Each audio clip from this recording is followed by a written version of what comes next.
Tout ce qu'il faut savoir de l'actualité économique en 120 secondes, montre en main. Alerte bon plan. Le déstockeur Noz proposera, à partir du 9 septembre, la collection automne-hiver de la marque Minelli à des prix cassés, avec des réductions de 60%.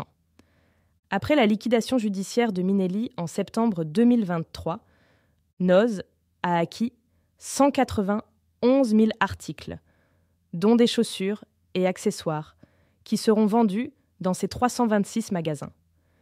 Les prix des chaussures, initialement entre 100 et 180 euros, seront réduits à entre 40 et 80 euros. Noz a déjà réalisé des opérations similaires avec d'autres marques en liquidation, comme Camaïeu et San Marina, attirant de nombreux consommateurs.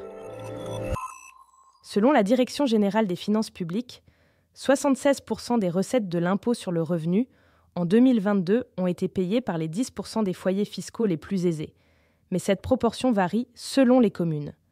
Par exemple, à Bordeaux, les foyers avec un revenu fiscal de référence supérieur à 100 000 euros ont contribué à 61% des recettes, contre 46% à Lille.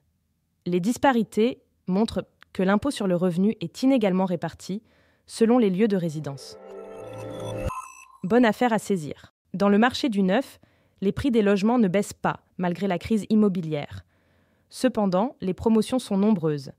Les frais de notaire sont parfois offerts, et de remises sur les prix, jusqu'à 2,5%, sont courantes. Cette stratégie vise à attirer les acheteurs, notamment sur les programmes en fin de commercialisation ou en début de lancement. Les prix restent élevés en raison des coûts du terrain, de la construction et des nouvelles normes environnementales. Mais ces promotions offrent une occasion de faire de bonnes affaires, à condition d'agir vite.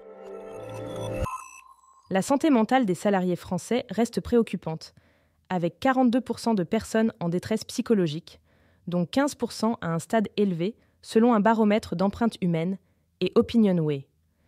Le risque de burn-out touche 30% des employés. Les causes incluent non seulement le contexte socio-économique, mais aussi des conditions de travail difficiles. Manque de temps, surcharge de travail, outils inadéquats et absence de mesures concrètes contre les risques psychosociaux.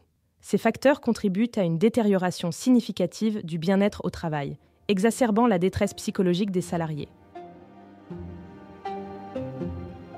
N'hésitez pas à vous abonner sur votre plateforme habituelle pour écouter chaque épisode dès sa sortie.